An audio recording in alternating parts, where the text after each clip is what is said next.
Hé, hoorde ik daar... Een merel, hè? Gewoon een robotstep uit daar tikken. Nee, de voorste zit ook nog iets, volgens mij. Oh ja, dat is een jong.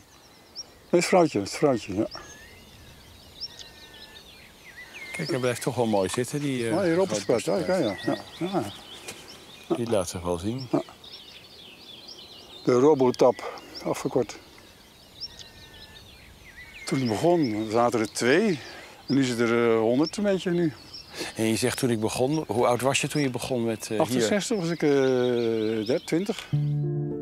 Sinds 1984 staat hij wekelijks om 4 uur 's nachts op om op het Holtingerveld vogels te tellen. Hij begint in zijn eentje en bedenkt een systematische aanpak om inzicht te krijgen in hoe het met broedvogels gaat. Het Broedvogelmonitoringproject. Je moet wel kilometers maken om het gebied af te werken. En hoe vaak maak je je rondje?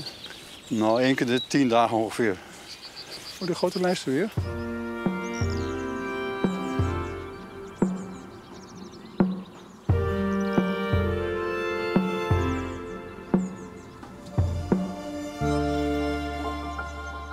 En meer dan 55 jaar. Heb je nooit gedacht, ik hou ermee op?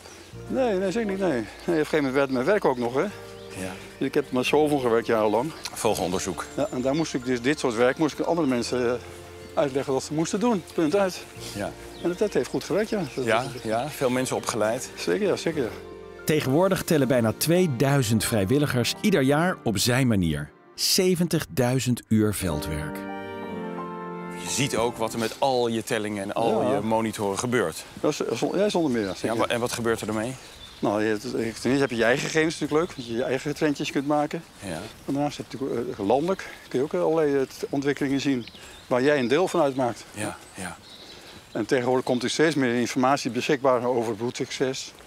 Bijvoorbeeld, of hoeveel jongeren grootgebracht worden. Dat was toen helemaal niet bekend toen nog. En dan kun je er vaak koppelen en dan zie je dat er verbanden zijn soms. Ja.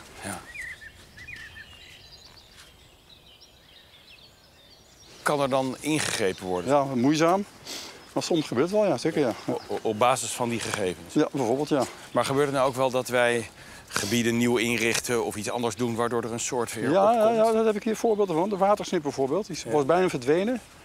En beekdalen worden aangekocht, heringericht, laat gemaaid, nat gehouden.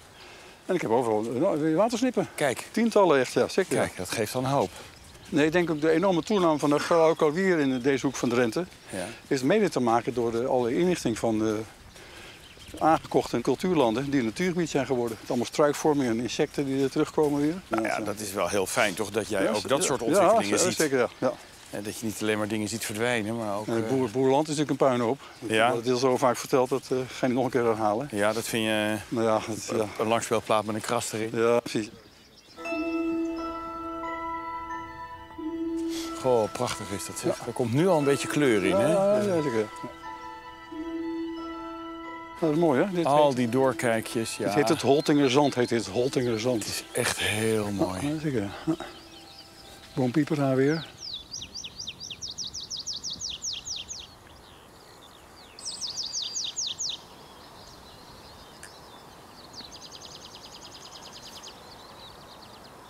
De gewone veldleverik is het hier nog steeds. Ja.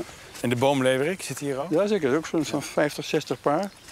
Die is ook begonnen bij 0 bijna, net als de robotstep uit. Oh ja? Ja? En heel langzaam toegenomen. En dezelfde winterdip, die hetzelfde probleem toen had als de robotstep uit had. Die is uit Europa overwinterd. 94, 95? Ja, en daarna is hij enorm toegenomen, ja. Oh, dat is wel mooi om te zien, toch? Ja, zeker. En dat is in jouw boeken allemaal terug te zien? Ja, zeker, ja. Geweldig. Nou, het spechtergat. Midden in een stam, een meter of 3, 4 hoog zit een gat. Die den. Hier de eerste den en dan krijg je een tweede den met op 3, 4 meter hoogte een klein donker gat. Wat er verder gaan, want het is een behoorlijk schil. Even verder weg? Ja, dat kan natuurlijk best als ze jong hebben. Stijn, tot zo.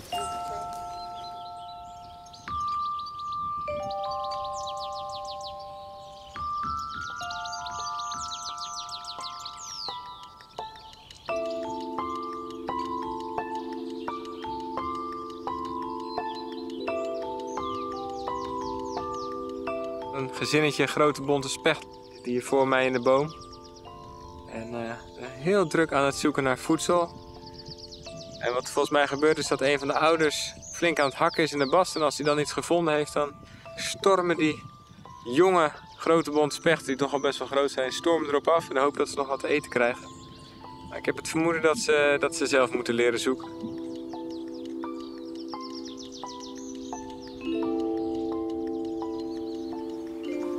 Een leeuwerik vlakbij. Zingen. Veldleeuwerik. Een stukje rechts en dan naar links. Gaat er eentje, het vliegt hij, ja.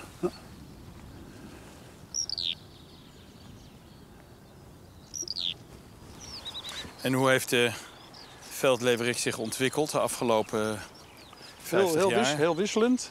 Ja. En het heeft onder andere te maken met het beheer van de heide. Ga je struiken weghalen en bomen weghalen om de heide open te houden.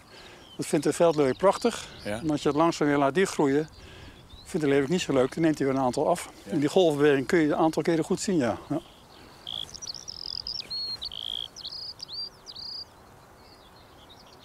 Oh, was het weer. Ja. Dus met elkaar zorgt men via dat hele goede beheer voor een enorme variatie. Ja, zeker, ja. En dat wordt door de experts in de gaten Dat gehouden. houdt in de gaten, ja. Zeker, ja. Dankzij Arend hebben we er nog een expert bij gekregen. Zijn zoon Gijs, met het petje.